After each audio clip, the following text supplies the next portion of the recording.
અમદાવાદના વટવા વિસ્તારમાં નકલી સોફ્ટ ડ્રિંક બનાવવાના રેકેટનો પર્દાફાશ થયો।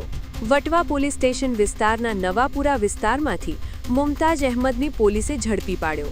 પોલીસ તપાસમાં સામે આવ્યું છે કે આરોપી છેલ્લા લગભગ 2 વર્ષથી લાજવાબ મેંગો પેપ્સી નામે નકલી પ્રોડક્ટ બનાવી બજારમાં વેચતો હતો। મૂળ કંપનીના માલિકને બજારમાંથી ગુણવત્તા અંગે સતત ફરિયાદો મળતા મામલો પોલીસ સુધી પહોંચ્યો હતો।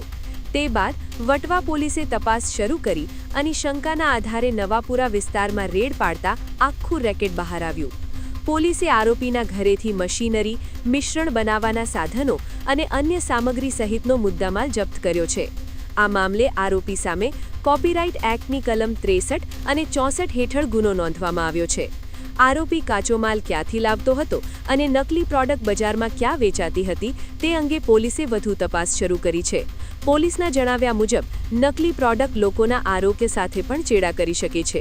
ગઈકાલે વટવા પોલીસ સ્ટેશને એક ઇસમ મુમતાજ અહેમદ નજાકત હુસેન જાતે અંસારી ઉંમર વર્ષ 33 નવાપુરા જૈન આશ્રમની પાછળ વટવાવાળાને ડુપ્લિકેટ લાજવાબ મેંગો પેપ્સીના પાઉચ સાથે પકડેલ છે।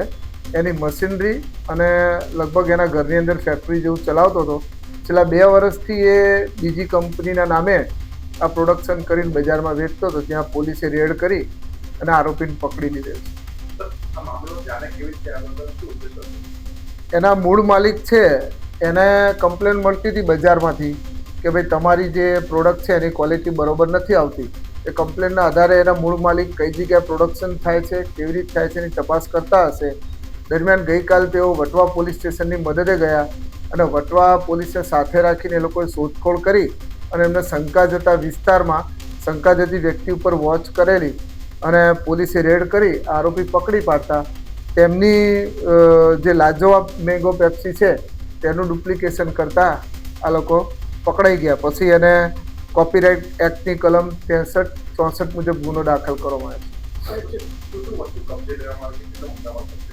આવ્યો। આશરે 4 થી 5 લાખ રૂપિયાના મશીનરી છે, બીજા પાઉચ છે, એનું કાચું મટીરિયલ છે, બીજું જે એને પાણીની અંદર જે મિલાવે છે એની અત્યારે ફૂડ એન્ડ સેફ્ટીવાળાનો કોન્ટેક્ટ કરીને તપાસ ચાલુ છે। જે બી મટીરિયલ મળ્યું છે એ અત્યારે પોલીસે કબજે કર્યું।